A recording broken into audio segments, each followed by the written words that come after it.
नमस्कार दोस्तों, मैं ओम प्रकाश चौधरी स्वागत करता हूं आपका आपका और हमारा प्लेटफॉर्म एबल एजू हब में। तो दोस्तों, आज हम पढ़ेंगे बीएससी का बहुत ही इंपॉर्टेंट पेपर होता है एक डिफरेंशियल इक्वेशन यानी अवकल समीकरण में। मैंने बात करी है इंपॉर्टेंट है, क्यों है?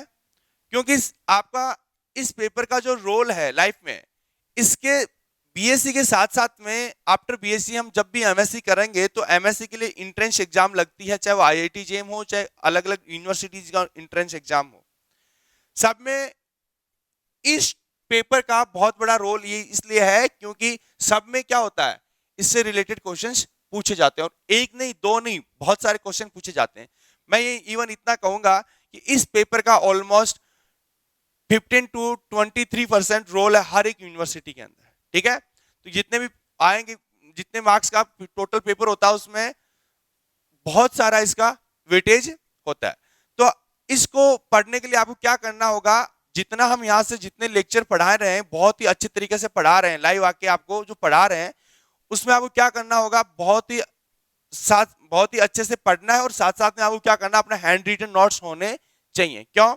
क्योंकि हैंड रिटन नोट्स आपको जब भी आप रिकॉल करोगे किसी सब्जेक्ट किसी टॉपिक को, तो जब आपके पास हैंड रिटन नोट्स पड़े हैं तो आप क्या कर सकते हो, उसको तुरंत प्रभाव से समझ सकते हो। क्योंकि अपने लिखे हुए नोट्स किसी दूसरे के लिखे हुए नोट्स की बजाय बहुत ही स्ट्रांग होते हैं। क्यों?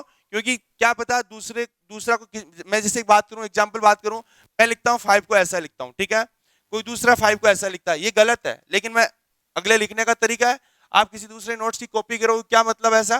तो इसलिए मैं आपको ये कहना चाहता हूं कि जहां जहां हम जो टॉपिक आपको पढ़ा रहे हैं, जिस लेक्चर में साथ आप हमसे जुड़ रहे हो, तो उस लेक्चर को आप क्या करते हो, साथ साथ अपना बढ़िया नोट्स बना लो। ठीक है, ताकि इन फ्यूचर आपको दोबारा ये टॉपिक पढ़ने की जरूरत पड़े तो आपको किसी इधर उधर भटकने की जरूरत नहीं पड़े। ठीक है, तो हम ये कहना चाहते हैं कि, और अच्छा, इस टॉपिक को पढ़ते पढ़ते यदि आपको कोई प्रॉब्लम हो, यदि किसी भी टॉपिक में किसी भी सब्जेक्ट में आपको क्या हो जाए, कोई दिक्कत हो जाए, मैं किसी मैथ्स की बात नहीं कर रहा हूं, किसी भी सब्जेक्ट की बात कर रहा हूं, तो आप क्या करो, हमारे कमेंट सेक्शन में जाके ये बता सकते हो कि सर हम इस लेक्चर में हैं और इस लेक्चर में इस टॉपिक में हमें प्रॉब्लम है, तो प्लीज आप हमें थोड़ा क्या करें, एक्सप्लेन करें। तो हम क्या करेंगे, 8 से 10 घंटे के अंदर हम आपका वो प्रॉब्लम विथ वीडियो लेक्चर के साथ में आपको क्या करेंगे, समझाने की कोशिश करेंगे, और इवन ऐसा प्रयास करेंगे तो आपको भी अच्छा समझ में आएगा। इसलिए हम कहना चाहते हैं आप हमसे जुड़िए, हम आपके साथ में क्या है,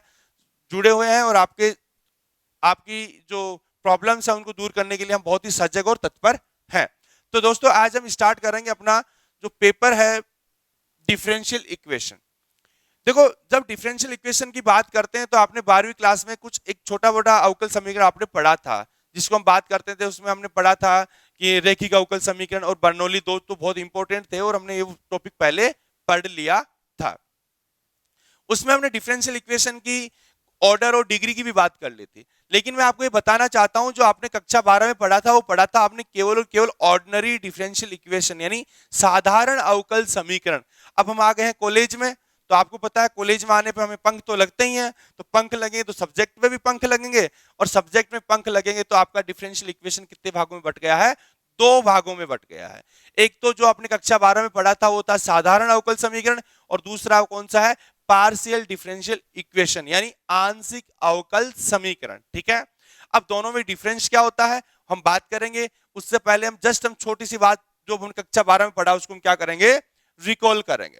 तो कक्षा 12 में आपने एक अवकलन की बात करते थे, जैसे मैं बात करूं dy बाई dx की बात करूं, किसकी बात करूं, dy बाई dx की बात करूं। तो बेटा, जब भी आप अवकलन करते हो तो आप जब dy बाई dx की बात आती है तो याद रखना, नीचे वाला जो वेरिएबल होता है ना, ये x, ये हमेशा कौन सा वेरिएबल होता है, स्वतंत्र होता है। क्या होता है, स्वतंत्र चर होता है। ठीक है, बात समझ में आ रही है क्या? और जो ऊपर वाला जो वेरिएबल होता है ना y, जैसे बात करूं मैं, ये आप y है, तो ये हमेशा क्या होता है, आश्रित होता है। क्या होता है बेटा, ये आश्रित चर होता है। ठीक है, देखो आश्रित चर और स्वतंत्र चर की बात हम थोड़ा सा इसको एक्सप्लेन करेंगे। अच्छा, बात हो रही यदि y कोई बात नहीं, या दूसरा हो dz अपॉन dx हो, तो जैसे मैं इसमें आश्रित चर कौन, हमेशा याद रखना ऊपर वाला हमेशा आश्रित चर होता है और नीचे वाला हमेशा क्या होता है, स्वतंत्र चर होता है। बात इसको एक की बात नहीं, दो बार अवकलन करेंगे तो मैं जैसे d2y अपॉन dx2 की बात करूं तो इधर भी कौन है, आश्रित चर आपका कौन है, y है, और इधर स्वतंत्र चर कौन है आपका, x है। ठीक है, जैसे मैं इधर बात करूं dz अपॉन dt की बात करूं, किसकी बात करूं, dz अपॉन dt की बात करूं, तो मुझे ये बताओ नीचे वाला जो वेरिएबल होता है उसको हमेशा क्या बोलते हैं, क्या बोलते हैं बेटा, स्वतंत्र बोलते हैं। क्या बोलते हैं इसको, स्वतंत्र। और ऊपर वाला हमेशा क्या होता है, आश्रित। बेटा एक बात बताओ, जैसे हम एक छोटा सा रियल एग्जांपल की बात करें, छोटे से क्या करें, रियल एग्जांपल की बात करें। जैसे एक ये इंसान है, क्या है, एक ये इंसान है, ठीक है, मैं इसे बात करता हूं, क्या आप कहेंगे, ये इंसान है, ठीक है। इस इंसान के सिर पर एक दूसरा इंसान बैठा हुआ है, कुंडली मार के एकदम सिर पर बैठा हुआ है, समझ गए। जैसे मेरे सिर पर कोई छोटा बच्चा बैठा हुआ, ऐसी बात कर रहे हैं, ठीक है। ये एक इंसान है, इसके ऊपर कोई दूसरा इंसान बैठा हुआ है। तो मुझे ये बताओ कि जब भी नीचे वाले इंसान गर्दन को इधर उधर करेगा तो ऊपर वाला गिरेगा कि नहीं गिरेगा। जस्ट मैं यहां की बात नहीं कर रहा हूं, मैं जस्ट हेड की बात कर रहा हूं। तो यदि हेड पे बैठा और मैं हेड को इधर उधर करूंगा तो मुझे बताओ कि ऊपर वाले गिरने की पॉसिबिलिटी होगी या नीचे वाले की। अच्छा, कुछ तो यह भी बोलेंगे साहब नीचे वाले गिरेगा, ऊपर वाला कान पकड़ के खींचेगा। अरे भाई ऐसी बात नहीं कर रहे, हम जस्ट एक एग्जाम्पल की बात कर रहे हैं। मुझे ये बताओ कि जब मेरे सर पे कोई बैठा हुआ हो तो मैं इधर सर को इधर उधर करूंगा तो ऊपर वाले गिरने की चांसेस ज्यादा है। इसका मतलब स्वतंत्र कौन हुआ या आश्रित कौन हुआ, मैं आश्रित की बात करूं, यानी ऊपर वाला मेरे पे आश्रित है। जब मैं गर्दन इधर करूंगा तो उसकी जान जोखिम में, इधर करूंगा तो भी उसकी जान जोखिम में, लेकिन मैं सीधा खड़ा हूं तो उसकी जान में कुछ जान आएगी। इसका मतलब मैं चाहूं तो ऊपर वाले को आराम से इजिली इधर उधर करके गिरा सकता हूं। इसका मतलब डिपेंडेंट कौन है, ऊपर वाला डिपेंडेंट है किस पे, नीचे वाले पे। यानी ऊपर वाला इंसान डिपेंडेंट है नीचे वाले इंसान पे। इसका मतलब नीचे वाला हमेशा स्वतंत्र होता है और ऊपर वाला हमेशा क्या होता है, आश्रित होता है। तो याद रखना, ये एग्जांपल ले लो कि भाई साहब हम किसी के सर पे बैठे हुए हैं, बैठना नहीं है, गलत बात है। यदि हम किसी के सर पे बैठे हुए हैं तो सर पर बैठने वाला हमेशा नीचे वाले पे क्या होता है, डिपेंडेंट होता है। तो याद रखना कि ऊपर वाला वेरिएबल हमेशा क्या होता है बेटा, ऊपर वाला वेरिएबल हमेशा क्या होता है, डिपेंडेंट होता है, और नीचे वाला हमेशा क्या होता है, इंडिपेंडेंट होता है। यानी नीचे वाला हमेशा क्या होता है, स्वतंत्र, ऊपर वाला हमेशा क्या होता है, आश्रित। अब बात यह आती है कि आपको यह बताना है कि यह अवकल समीकरण होता क्या है। देखो जब भी हम समीकरण की बात करते हैं ना बेटा, किसकी बात करते हैं, समीकरण की बात करते हैं, तो समीकरण आता है तो उसमें इक्वल साइन जरूर आएगा, आएगा कि नहीं आएगा, क्योंकि हम पढ़ रहे हैं समीकरण, और समीकरण में हमेशा क्या होता है बेटा, इक्वल साइन आता है। कौन सा साइन आता है, इक्वल। यानी जिसे किसी में इक्वल साइन हो तो उसको हम क्या बोल सकते हैं, समीकरण बोल सकते हैं। यानी वो हमेशा क्या करता है, इक्विवेलेंट कर देता है कि भाई इसकी वैल्यू बराबर इसकी वैल्यू, ठीक है, तो उसको हम क्या कहेंगे, समीकरण कहेंगे। और यदि दोनों पक्षों को एक साइड में लाया, इक्वल साइन लगा के क्या लगा दें, जीरो, तो कोई बोले कि यदि उसको समीकरण कहें जिसमें इक्वल टू क्या आ जाए, जीरो आ जाए, अरे भाई ठीक है, उसको इधर ले जाएंगे तो पक्षांतरण हो जाएगा।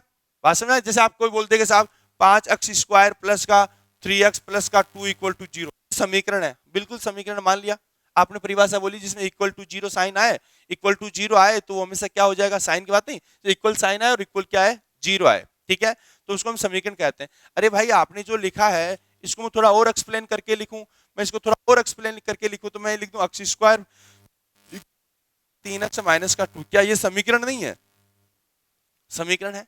इसका मतलब किसी बहुपद में क्या आ जाए, इक्वल साइन आ जाए तो उसमें क्या कह देंगे सब, समझ गए, बहुपद में क्या आ जाए, इक्वल आ जाए, ठीक है, तो उसमें क्या कह देंगे, उसको समीकरण कहेंगे, ठीक है। अच्छा अब बात ये आती है कि अवकल समीकरण की तो बात आ गई, इसमें क्या है, इक्वल जरूर आएगा। अच्छा अब बात है अवकलन की बात, यानी पूरा अवकल समीकरण क्या होता है। देखो अवकल समीकरण कुछ ही नहीं होता, एक फंक्शन होता है। क्या होता है, कि फंक्शन होता है। किस प्रकार, जैसे आपने, मैं छोटा सा एग्जांपल दूंगा जो आपने कक्षा 12 में पढ़ा है। आपने कक्षा 12 में पढ़ा है कि dy upon dx plus 5y equal to क्या था, x² था। तो जरा मुझे इसमें एक बात बताना कि यहाँ डिपेंडेंट और इंडिपेंडेंट वेरिएबल कौन कौन है, बताइए।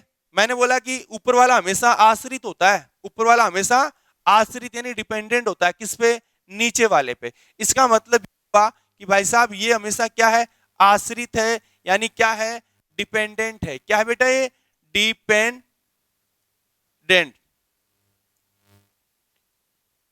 डिपेंडेंट, ठीक है, डिपेंडेंट लिखते हैं, ठीक है। और ये हमेशा क्या होता है, इंडिपेंडेंट होता है। क्या होता है बेटा, ये इंडिपेंडेंट होता है। समझ गए नीचे, यानी ऊपर वाला हमेशा क्या होता है,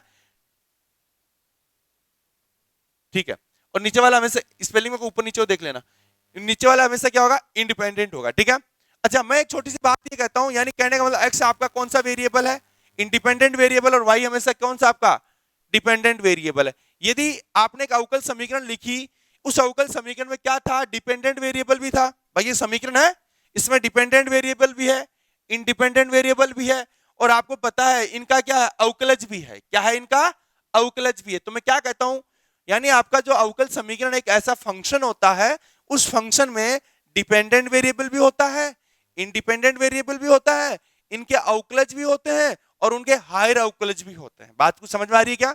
यानी आपने क्या किया, यहाँ किसका है, ये अवकलज है, किसका, डिपेंडेंट वेरिएबल का, किसके रेस्पेक्ट में, इंडिपेंडेंट वेरिएबल के रेस्पेक्ट में। कहने का मतलब डिपेंडेंट और इंडिपेंडेंट वेरिएबल के साथ साथ में इनकी क्या हो, अवकलज भी यदि विद्यमान हो, तो ऐसे फंक्शन को हम क्या कहते हैं, हमेशा क्या कहते हैं, अवकल समीकरण कहते हैं। बात को समझ आ गई क्या? तो फटाफट इसकी परिभाषा लिखते हैं।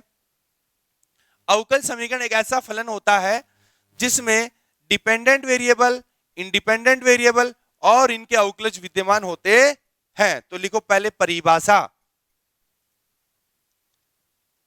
अवकल समीकरण की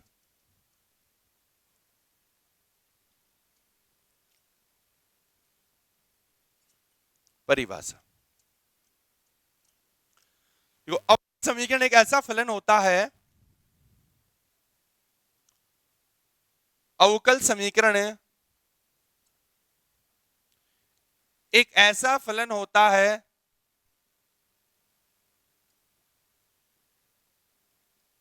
जिसमें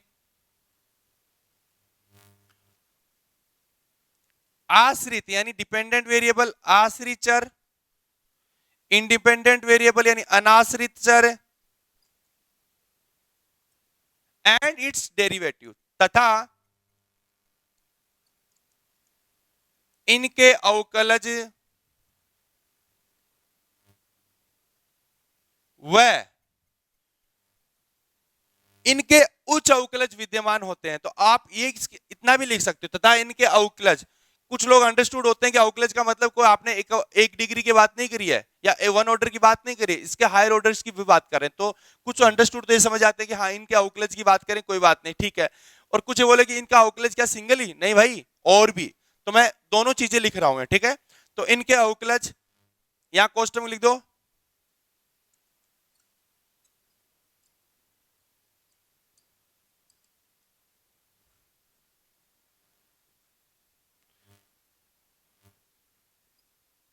विद्यमान होता है। ठीक है, मैं क्या कह रहा हूं बेटा, अवकल समीकरण एक ऐसा फलन होता है जिसमें आश्रित चर, अनाश्रित चर तथा इनके अवकलज विद्यमान होते हैं। ठीक है, इनके अवकलज विद्यमान होते हैं। तो ये आपका क्या हो गया, अवकल समीकरण की परिभाषा। ठीक है, अच्छा अब बात ये आ रही है कि आपका आश्रित और अनाश्रित चर कितने हैं, कैसे हैं। तो ये अभी हमने क्लासिफाई नहीं किया है, अभी हमने बोला इतना बोला है कि इसमें आश्रित चर, अनाश्रित चर और इनके क्या होते हैं, अवकलज विद्यमान होते हैं। ठीक है बेटा, चलो अब बात ये आती है कि इसमें कितने आश्रित चर होंगे और कितने अनाश्रित चर होंगे। ठीक है, तो मैं एक छोटी सी बात करता हूं। एग्जाम्पल की जैसे बात करें तो एग्जाम्पल मैंने लिखा कि dx अपॉन, सॉरी मैं एक छोटा सा dy अपॉन dx प्लस का 5y equal to x square, मैंने एक एग्जाम्पल दिया। ये एक मेरा फंक्शन है, क्या है, मेरा फंक्शन है। देखो आप इस फंक्शन को कैसे लिख सकते हो, ये फंक्शन क्या है, एक तो आश्रित चर आश्रित चर y, अनाश्रित चर कौन, x, और इनका अवकलज इसका फंक्शन, यानी ये आपका फंक्शन है किसका बेटा, ये आपका x का, यानी आपका अनाश्रित चर, आश्रित चर और इनका अवकलज किसका फंक्शन है, dy बाई dx का फंक्शन है। समझ आए मेरी बात, यानी ये किसका, इंडिपेंडेंट वेरिएबल, डिपेंडेंट वेरिएबल और इट्स क्या है, डेरिवेटिव का क्या है, एक फंक्शन है। यानी आपका एग्जांपल ये हो गया। यानी यहां पे मुझे एक बात बताओ, यहां पे आपका डिपेंडेंट वेरिएबल कितने हैं, एक, इंडिपेंडेंट वेरिएबल कितना है, ऑब्वियस एक। ठीक है, अब मैं एक छोटी सी बात ये कहता हूं कि ऐसी अवकल समीकरण भी पॉसिबल है जिसको हम आंशिक अवकल समीकरण बोलेंगे। क्या? जिसमें आपका जो वेरिएबल है, ये कौन सा वेरिएबल था? आश्रित या अनाश्रित? अनाश्रित। जिसमें एक से ज्यादा क्या हो? इंडिपेंडेंट वेरिएबल उपस्थित हो, उसको हम क्या बोलते हैं? आंशिक अवकल समीकरण कहते हैं। ठीक है, जैसे मैं एग्जांपल दूसरा बोलता हूं, मैं बोल दूं del square z upon del x del y plus del z upon del y plus del z upon del x equal to 0। देखो ये भी क्या आपकी अवकल समीकरण है। ठीक है, तो आपने फटाफट लिख दिया इसको एग्जांपल। ये ऑर्डिनरी डिफरेंशियल इक्वेशन का एग्जांपल है और ये क्या है? पार्शियल डिफरेंशियल इक्वेशन का एग्जांपल है। ये आपने अभी पढ़ा नहीं है, लेकिन हम आपको बता रहे हैं ऐसा। ठीक है, आप इससे एग्जांपल आप ऐसा लिख सकते हो। ठीक है, अब मैं बात करता हूं किसकी? डिफरेंशियल इक्वेशन के क्लासिफिकेशन की। डिफरेंशियल इक्वेशन के क्लासिफिकेशन की मैं बात करता हूं, तो देखिएगा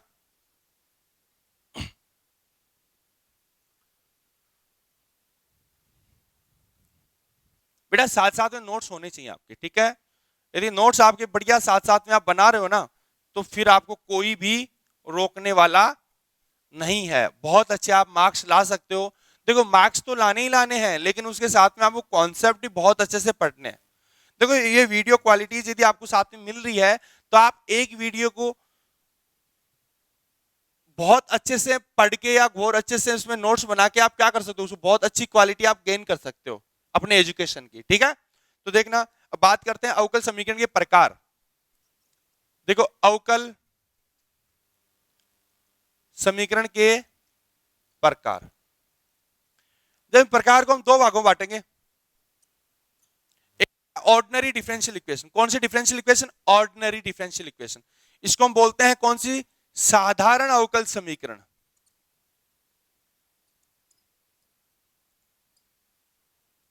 एक की बात करते हैं पार्शियल डिफरेंशियल इक्वेशन, यानी आंशिक अवकल समीकरण। एक तो होता है ऑर्डिनरी डिफरेंशियल इक्वेशन और एक होता है पार्शियल डिफरेंशियल इक्वेशन। तो बेटा ऑर्डिनरी डिफरेंशियल इक्वेशन और पार्शियल डिफरेंशियल इक्वेशन में क्या फर्क है?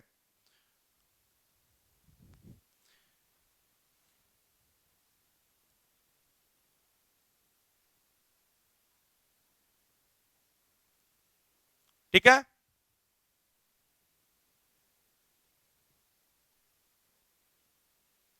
अब डिफरेंशियल को हम डी आई डब्ल्यू एफ ही लिखेंगे। ठीक है, और इक्वेशन को क्यू ऐसा सिंबल लिखेंगे। ठीक है,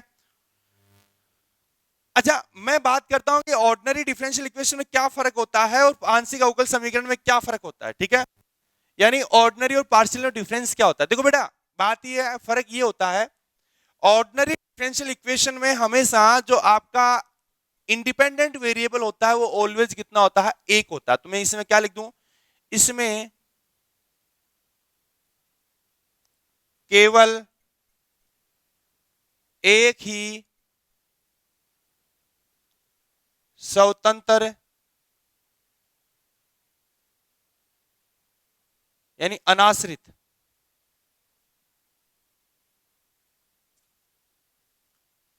चर होता है, जबकि इसमें स्वतंत्र चर क्या हो सकते हैं? एक से ज्यादा हो सकते हैं। जबकि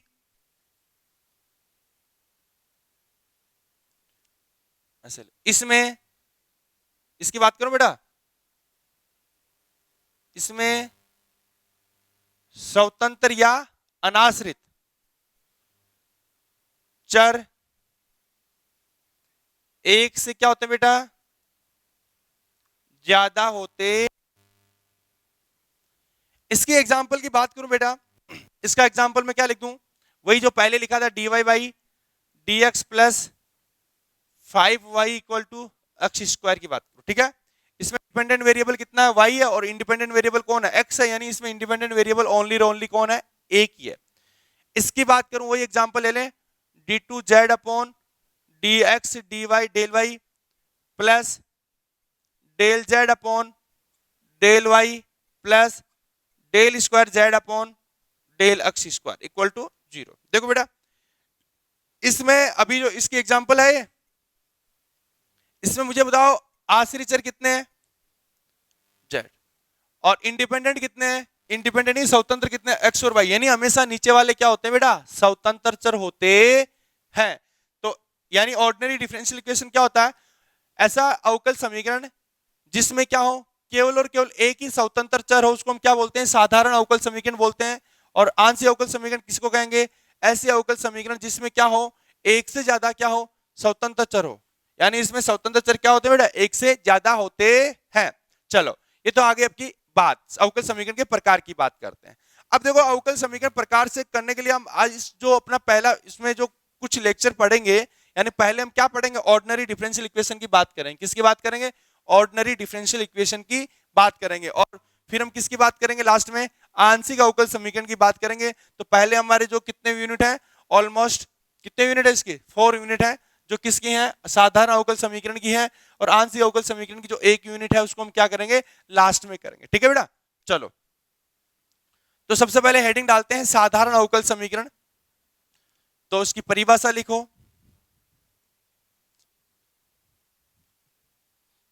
हेडिंग क्या डालें मैडम, साधारण अवकल समीकरण।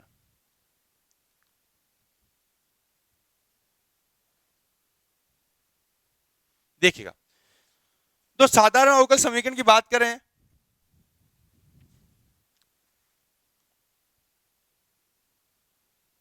साधारण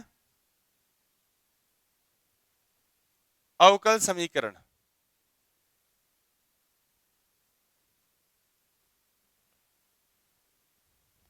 ऑर्डिनरी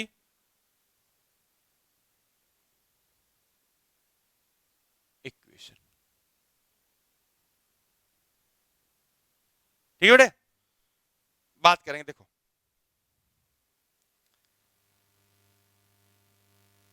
जब हम इसकी परिभाषा लिख लो पहले, तो बेटा परिभाषा क्या बताई थी हमने, ऐसे अवकल समीकरण है जिसमें क्या हो, केवल एक ही क्या हो बेटा, स्वतंत्र चर हो। तो लिखो वह अवकल समीकरण जिसमें केवल एक ही क्या हो, स्वतंत्र चर हो।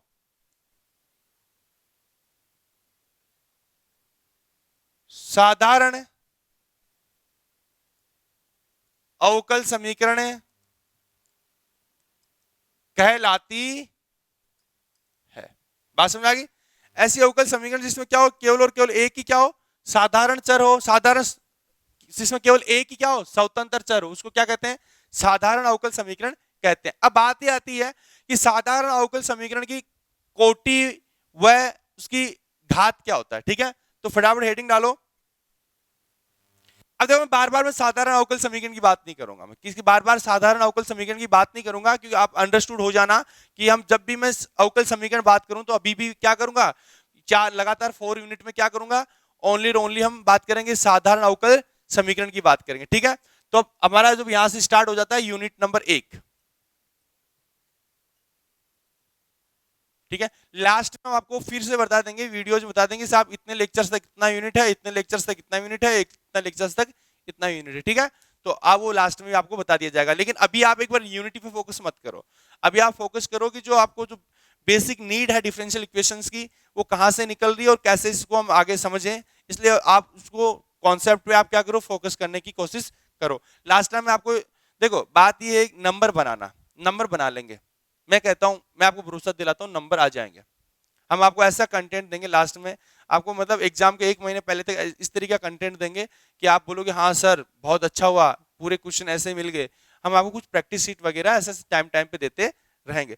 बट आपको क्या करना है, एग्जाम की बात आती है मार्च अप्रैल में, अरे हम बात करें किसकी, अब की बात करें, तो अब की बात करेंगे तो उसमें क्या करना होगा, आपको पूरा अपना ध्यान देना है कॉन्सेप्ट पे, ताकि आपको कोई प्रॉब्लम नहीं आए। ठीक है, वो एग्जाम की बात एग्जाम तक सोचेंगे, उसका कोई टेंशन लेने की जरूरत नहीं है। ठीक है, चलो अब देखो बात ये आती है अवकल समीकरण की घात व कोटि। तो मैं यहां हेडिंग डालता हूं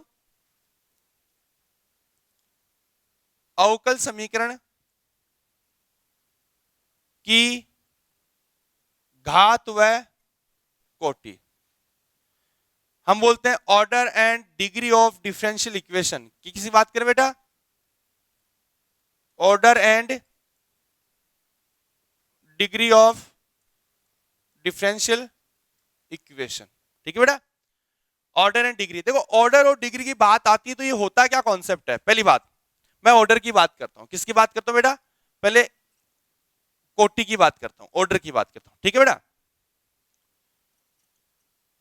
ऑर्डर यानी कोटि। देखो आपकी जो भी अवकल समीकरण है, अब याद है मैं अवकल ने बोला इसका मतलब क्या है, साधारण अवकल समीकरण की बात कर रहे हैं। ठीक है, यानी आपके जो भी अवकल समीकरण है उसमें क्या है, कोई ना कोई अवकलज है। अरे कोई ना कोई अवकलज का एक पार्ट है। उस अवकलज की कोटि ही इस अवकल समीकरण क्या कहलाती है, कोटि कहलाती है। जैसे मैं एक बात करता हूं, एग्जांपल लेता हूं छोटा सा कि dy बाई dx प्लस, वही एग्जांपल आपका 5y एक्स स्क्वायर, मैंने एग्जांपल दे दिया। ठीक है, या आपने एक एग्जांपल लिखा है उसमें अवकलज आया एक, या आया dy बाई dx। अरे अवकलज आया क्या उसके अंदर? बिल्कुल आया। कौन है? dy by dx। इस अवकलज की कोटि कितनी है? इस अवकलज की कोटि है 1। यानी इस अवकलज की कोटि ही क्या होगा, इस अवकल समीकरण की कोटि कहलाएगा। ठीक है, या मैं दूसरी लैंग्वेज बोलूं कि आपने बोला कि साहब आपका कोई भी अवकल समीकरण है, कोई भी क्या है अवकल समीकरण, उसमें अवकलज कितनी बार हुआ है अधिकतम। आपने बोला कि साहब ये मेरा अवकल समीकरण है, इसमें जो अवकलज अधिकतम कितनी बार हुआ इसका, यानी y का अवकलज किसके रेस्पेक्ट में, अक्ष के रेस्पेक्ट कितनी बार हुआ अधिकतम? आपने बोला एक बार हुआ है। जो अधिकतम अवकलज हुआ है ना, वही हमेशा क्या कहलाता है, उसका ऑर्डर कहलाता है। यानी उसकी अवकल समीकरण क्या कहलाती है, कोटि कहलाती है। तो मैं क्या बोलूं, मैं ऐसा बोलूं कि एक ऐसा अवकल समीकरण है जिसमें अधिकतम अवकलज की कोटि ही उस अवकल समीकरण की क्या कहलाती है, कोटि कहलाती है। या दूसरी बात बोलूं, यदि यदि किसी अवकल समीकरण में जो अधिकतम अवकलज हो, जो क्या हो, अधिकतम अवकलज हो, कितनी बार हुआ है, वो जितनी भी बार हुआ है ना, वो क्या कहलाता है, उस अवकल समीकरण की कोटि कहलाता है। ठीक है, तो लिखो परिभाषा, लिखो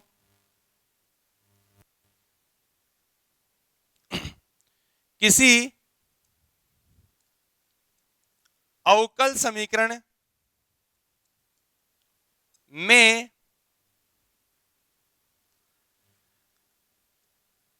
अवकलज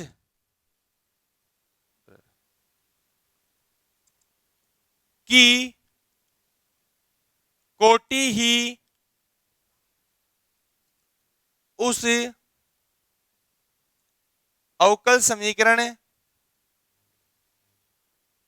की कोटि कहलाती है। ठीक है, बात समझ आ रही? यानी किसी अवकल समीकरण में जो अवकलज की जो कोटि आती है ना, वही क्या कहलाती है, उस पूरे अवकल समीकरण की कोटि कहलाती है। या मैं दूसरी बात करूं,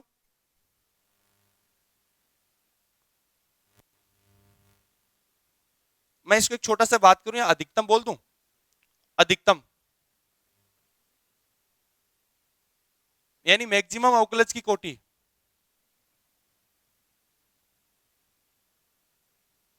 ये लिखो। ठीक है, किसी अवकल समीकरण में अधिकतम अवकलज की कोटि ही क्या कहलाती है, उस अवकल समीकरण की कोटि कहलाती है। अच्छा दूसरी परिभाषा लिखूं मैं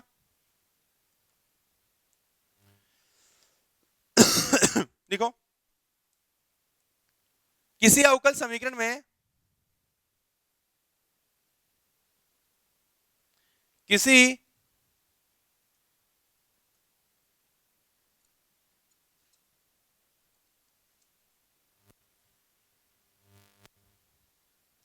किसी अवकल समीकरण में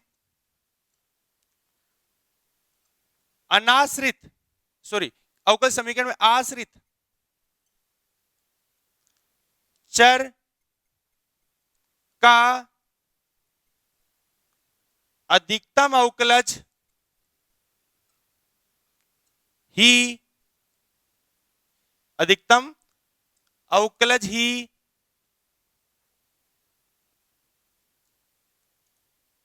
अवकल समीकरण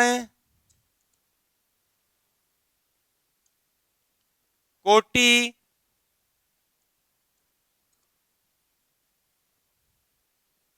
अधिकतम अवकलज ही अवकल समीकरण की कोटि कहलाता ठीक है बेटा। एग्जाम्पल्स की बात करेंगे, किसकी बात कर रहा हूं मैं, एग्जाम्पल्स की बात कर रहा हूं। इधर देखो मैंने एग्जाम्पल लिखा, मैंने लिखा d2y upon dx2 plus 5 dy by dx plus y equal to मैंने लिखा बेटा 0। तो मुझे ये बताओ कि यहां पे आपका कौन सा चर, आश्रित चर, किस चर की बात करो मैं, आश्रित यानी डिपेंडेंट वेरिएबल की बात करो। तो यहां डिपेंडेंट वेरिएबल कौन है, यहां डिपेंडेंट वेरिएबल है y। तो y का अधिकतम अवकलज कितनी बार हुआ है, अधिकतम y का अधिकतम अवकलज कितनी बार हुआ है, 2 बार हुआ है। कितनी बार हुआ है, 2 बार हुआ है। तो ये 2 क्या कहलाता है, ये 2 है जो क्या कहलाता है, इस अवकल समीकरण की क्या कहलाता है, कोटि कहलाता है। बात को समझ में आ रही है। या इसकी पहली वाली परिभाषा, किसी अवकल समीकरण में अधिकतम अवकलज, अधिकतम अवकलज कौन है भाई साहब, 2 बार है। कौन है, d2y अपॉन dx2 है। कितनी बार है, 2 बार। इसका मतलब उसकी कोटि क्या कहलाती है, अवकल समीकरण की कोटि कहलाती है। तो हम क्या करेंगे, तो इसका बताओ इसकी कोटि कितनी हुई बेटा, इसकी कोटि होगी, इस एग्जाम्पल की कोटि कितनी हुई बेटा, 2 बार हुई। तो मैं आपको थोड़ा सा और एग्जाम्पल की बात करता हूं अभी, तो इसको एक बार चिपका डालो, ठीक है, मिटाता हूं ऊपर से।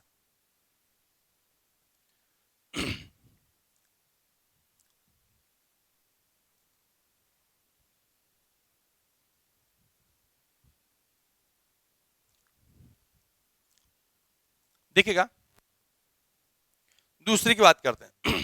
एग्जाम्पल और लेते हैं। मैंने लिखा d3y upon dx3 plus 5y equal to मैंने लिखा 0। बताओ यहां पे डिपेंडेंट वेरिएबल कौन है, y है। उसका कितनी बार अवकलज हो रहा है, 3 बार हो रहा है। यानी अधिकतम अवकलज को कैच करना है आपको। तो किसका चेक करना है, अधिकतम अवकलज। यहां अधिकतम अवकलज कितना है भाई साहब, 3 है। कितना है, 3 है। तो इसका कोटि कितनी होगी इसकी बताओ, इसकी कोटि होगी 3। कोई तकलीफ आई क्या, बात समझ आ रही है क्या।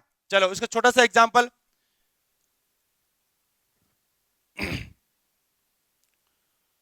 और मैं छोटे से एग्जांपल की बात करूं, d10 upon y upon dx 10 plus 5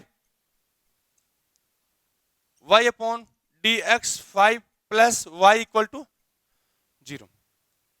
बताओ इसकी कोटि कितनी है, आप बोलो इसकी कोटि कितनी है भाई साहब, मैं इसकी कोटि कितनी बताऊं।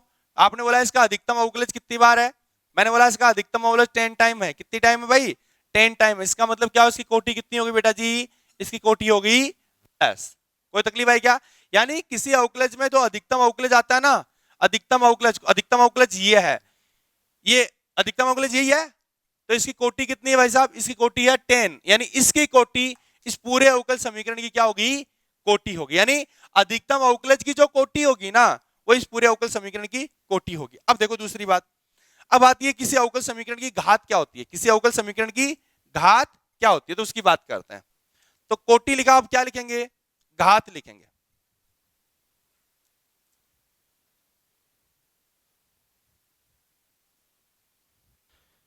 तो अब हम बात करेंगे अवकल समीकरण की डिग्री की बात करेंगे। तो अवकल समीकरण की डिग्री होती क्या है, देखिएगा। सबसे पहले आपका जो अवकल समीकरण है उसमें हमें क्या करना पड़ेगा, उसकी जो घात है उसको क्या बनाना, जो परिमेय घात है उसको क्या बनाना पड़ेगा, हमें एक पॉजिटिव बनाना पड़ेगा, ठीक है, पॉजिटिव इंटीजर बनाना पड़ेगा, ठीक है। दूसरी बात, आपका जो अवकल समीकरण उसको उसमें जो रेडिकल्स है, रेडिकल्स का मतलब उसकी पावर इनवर्स हो तो उसको हटाना पड़ेगा हमें, कोई इंटीग्रल का साइन है उसको हटाना पड़ेगा। कहने का मतलब आपकी जो अवकल समीकरण है उसमें से जो डेरिवेटिव की जो फ्रैक्शन पावर है उसको हटाने के बाद, और उसमें जितने भी रेडिकल्स हैं उनको हटाने के बाद, जो आपका डेरिवेटिव है, जो आपका डेरिवेटिव है उसकी डिग्री ही उस अवकल समीकरण की क्या कहलाएगी, डिग्री कहलाएगी। बात को समझ आ गई क्या। हम कहते हैं कि साहब आपका कोई अवकल समीकरण है, उसमें जो आपका डेरिवेटिव है उसकी जो भी फ्रैक्शन पावर है उसको क्या कर दो, हटाओ। भाषा डेरिवेटिव की जो भी फ्रैक्शन पावर उसको क्या करो आप, हटाओ। और उसके अंदर जितने भी रेडिकल्स यानी उसमें इनवर्स पावर हो कोई, यानी माइनस की 1 पावर हो कोई, और उसमें कोई इंटीग्रल का साइन हो, तो ऐसे हमें क्या करना पड़ेगा, उनको हटाएंगे। उसके बाद जो आपका फ्रेश अवकल समीकरण बनेगा उसमें जो हाईएस्ट डेरिवेटिव है उसकी जो डिग्री होगी ना, वही क्या होगी, उस अवकल समीकरण की डिग्री होगी, ठीक है। जैसे मैं एक परिभाषा लिखता हूं, अवकल समीकरण में अवकल समीकरण को या अवकल समीकरण में परिमेय घातों को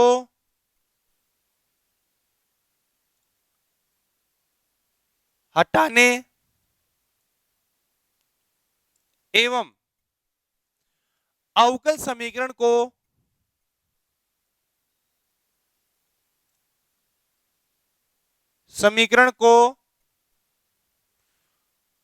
पूर्ण बीजीय बनाने के पश्चात पूर्ण बीजीय बनाने के पश्चात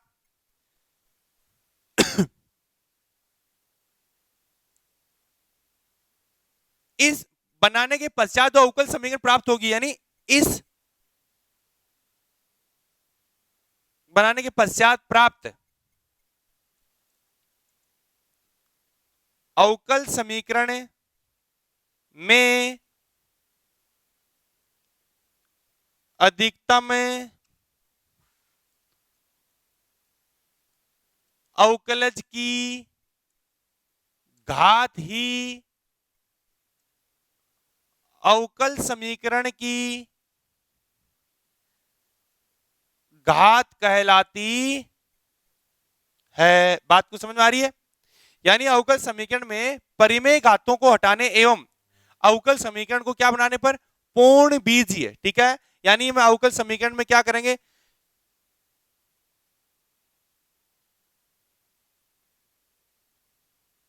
या ऐसे लिखो अवकलज की,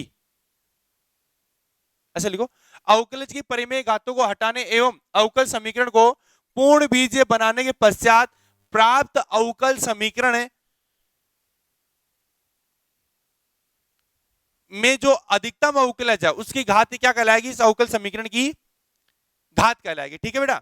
यानी हम क्या करें, अवकल समीकरण में free from radicals and free from all fraction power of derivatives, यानी कहने मतलब ऑल जो फ्रैक्शन पावर है डेरिवेटिव्स उनको क्या करें हटाने के बाद, तथा उसमें जो रेडिकल्स है उनको फ्री करने के पश्चात जो हमारा फ्रेश अवकल समीकरण प्राप्त होगा उसमें हाईएस्ट जो डेरिवेटिव है उसकी डिग्री ही इस अवकल समीकरण की क्या कहलाएगी, डिग्री कहलाएगी। जैसे बात करता हूं मैं, एग्जांपल की बात करता हूं, छोटा सा एग्जांपल लेता हूं। एग्जांपल ये कहता है, मैंने लिखा dy बाई dx की पावर 1/2 बराबर 5x प्लस का 2 लिखा। ठीक है। यहां पे क्या है कि डेरिवेटिव की पावर है कितनी, 1/2। याद रखना, मैं छोटी सी बात बोलता हूं, यहां मैं अवकलज की परिमेय घातों की बात कर रहा हूं, यानी अवकलज की परिमेय घातों की बात कर रहा हूं, नहीं कि मैं सिंपल चर x एंड y यानी सिंपल डिपेंडेंट और इंडिपेंडेंट वेरिएबल की बात कर रहा हूं। याद रखना, मैं इनकी सिंपल x एंड y की बात नहीं कर रहा हूं, मैं ओनली और ओनली किन की बात कर रहा हूं, डेरिवेटिव्स की फ्रैक्शन पावर्स की बात कर रहा हूं। ठीक है। तो देखो, यदि हम क्या करें, यहां पे डेरिवेटिव की फ्रैक्शन पावर है 1/2, आपने बोला यस 1/2 है, इसका मतलब क्या करें, इसको हमें क्या करना पड़ेगा, फ्री करना पड़ेगा। इसका मतलब फ्री करेंगे, कैसे करेंगे, इसमें क्या बोथ साइड क्या कर दो, स्क्वायरिंग कर दो। तो बोथ साइड स्क्वायरिंग किया तो हमने कितना बेटा, ये आएगा dy बाई dx 1/2 को क्या कर दो, स्क्वायर कर दो, इक्वल टू क्या आ गया 5x प्लस का 2। तो बेटा जी थोड़ा सा इसको सोल्व करो, तो सोल्व किया तो पावर हट जाएगा, तो ये आ गया dy बाई dx आ गया इक्वल टू 5x प्लस का 2 आ गया। यानी जो आपकी अवकल समीकरण बनी इसमें हाईएस्ट डेरिवेटिव कितना है, dy बाई dx। ठीक है। यानी हाईएस्ट डेरिवेटिव ये है ना dy बाई dx, तो इसमें इसकी डिग्री कितनी है, इसकी डिग्री 1 है, इसका मतलब इस पूरे की डिग्री कितनी है, 1 है। तो मैं यहाँ पे क्या कह दूं, या हाईएस्ट डेरिवेटिव की डिग्री कितनी है, 1। It means the degree of all the degree of this differential equation is will be 1। इसका मतलब इसकी घात कितनी आ गई बेटा, इसकी घात आ गई 1। कोई तकलीफ आई क्या? तो ये अपना एग्जांपल्स है, और इससे रिलेटेड थोड़ा सा एग्जांपल और कर लेते हैं। जैसे मैं एक बात करूं, आपको मतलब अधिकतम अवकलज की बात करनी, ठीक है, यानी आपको अवकल समीकरण की रेडिकल्स को फ्री करने के बाद जो अधिकतम अवकलज है उसकी घात की बात करेंगे। याद रखना, अवकल समीकरण में अधिकतम अवकलज की घात ही अवकल समीकरण की क्या कहलाती है? घात कहलाती है। समझ आई मेरी बात? तो हम क्या करें, जैसे एग्जांपल एक लेता हूं, छोटा सा एग्जांपल।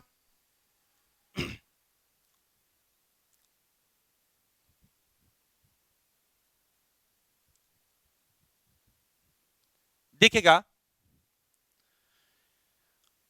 d2y अपॉन dx2, ठीक है, प्लस 3 की power 1/3 equal to dy by dx की पावर कितनी है साहब? 1/6 है। कोई प्रॉब्लम? ये आपकी एक अवकल समीकरण है, इसमें डेरिवेटिव्स की फ्रैक्शन पावर है या नहीं है? आपने बोला यस होगी। इसकी फ्रैक्शन पावर कितनी है? 1/6, और इसकी फ्रैक्शन पावर कितनी है? 1/3। कहने का मतलब इसकी फ्रैक्शन पावर ये है, इसकी फ्रैक्शन पावर ये है। देखो, आपकी इसकी बात करेंगे ना तो इसकी फ्रैक्शन पावर आएगी, इसलिए हम क्या करें, इस अवकल समीकरण फ्रैक्शन पावर है या नहीं है? बिल्कुल है। तो हमें क्या करना पड़ेगा, इन फ्रैक्शन पावर को क्या करना पड़ेगा? रिमूव करना पड़ेगा। अब इसको रिमूव कैसे करेंगे? देखो, मैं यहाँ पे यदि दोनों तरफ क्यूब करूं तो क्यूब करते ही 1/2 हो गया, तो अगेन आपका क्या नहीं हुआ, फ्रैक्शन पावर रिमूव नहीं हुआ। तो हम क्या करेंगे, दोनों तरफ पावर क्या कर दें? 6 कर दें, यानी दोनों तरफ क्या कर दें? पावर 6 कर दें। तो क्या करें, देखो d2y अपॉन dx2, देखो कभी भी ऐसे इसको हटाना हो तो दोनों का एलसीएम कितना है? 3 और 6 का एलसीएम कितना है?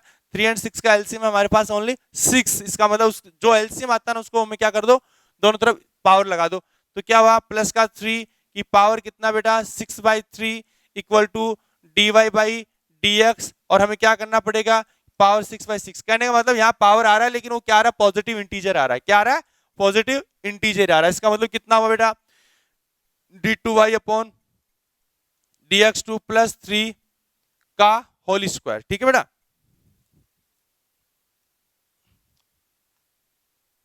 देखिएगा इक्वल टू क्या है? dy by dx। यहां से क्या करें, अगेन इसको स्क्वायर कर दो तो क्या? d2y अपॉन dx2 का होल स्क्वायर प्लस 9 प्लस 6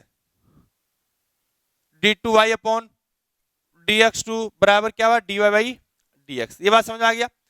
तो ये आपकी अवकल समीकरण बनी। इसमें क्या कोई रेडिकल्स हैं? बिल्कुल नहीं है। यानी कोई इंटीग्रल है? नहीं है। कोई इनवर्स पावर है? नहीं है। और कोई यहाँ पे कोई भी फ्रैक्शन पावर है? बिल्कुल नहीं है। तो अब हम क्या करेंगे, इस अवकल समीकरण में हाईएस्ट डेरिवेटिव की बात करेंगे। इस अवकल समीकरण किसकी बात करेंगे? Highest derivative. तो इसमें हाईएस्ट डेरिवेटिव कितना बेटा? हाईएस्ट डेरिवेटिव तो आपका ये भी है और हाईएस्ट डेरिवेटिव आपका ये भी है।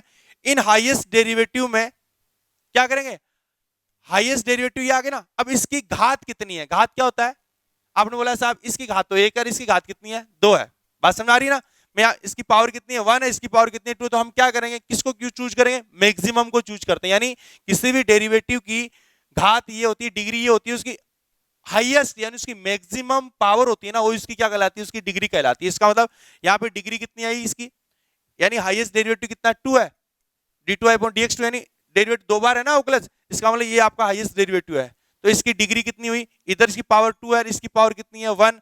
तो इनमें से क्या करते हैं, मैक्सिमम काम में लेते हैं। मैक्सिमम कितना आया? ये आया। इसका मतलब इसकी डिग्री कितनी आ गई?